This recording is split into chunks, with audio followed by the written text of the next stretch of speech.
La comparaison peut surprendre en Occident. En Russie, la mémoire de la Seconde Guerre mondiale est très présente. Le conflit est appelé là-bas Grande Guerre patriotique. Vladimir Poutine compare donc les pays de l'OTAN à l'Axe, l'alliance qui unissait l'Allemagne nazie, l'Italie fasciste et le Japon impérial.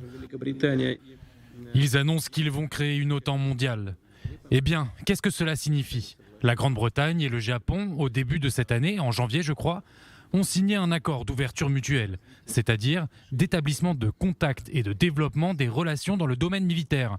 C'est pourquoi les analystes occidentaux eux-mêmes, pas nous, ils disent que l'Occident commence à construire un nouvel axe, comme celui qui a été créé dans les années 1930 par les régimes fascistes en Allemagne et en Italie, et Japon militariste.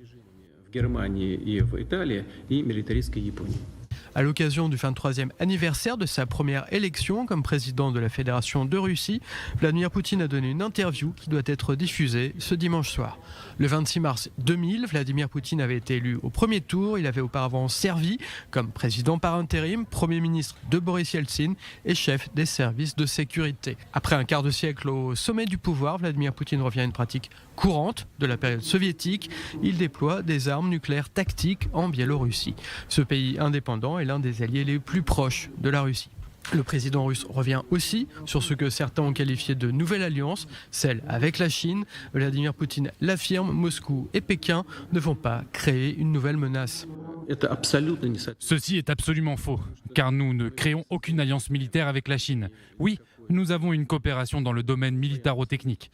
On ne s'en cache pas. Tout est transparent, il n'y a rien de secret. Nous avons aussi une coopération militaire. Nous menons des manœuvres avec d'autres pays. Nous les poursuivons toujours. Malgré les événements dans le Donbass, à Zaporijjia, à Kherson, nous continuons toujours. Tout est transparent. Mais ce n'est pas une alliance militaire. Et que font les États-Unis ? Ils créent de plus en plus d'alliances. La Russie et la Chine ont également convenu d'utiliser la monnaie chinoise pour leurs échanges commerciaux. Ce rapprochement ainsi que le déploiement des armes nucléaires tactiques en Biélorussie sont deux sujets d'inquiétude pour Washington.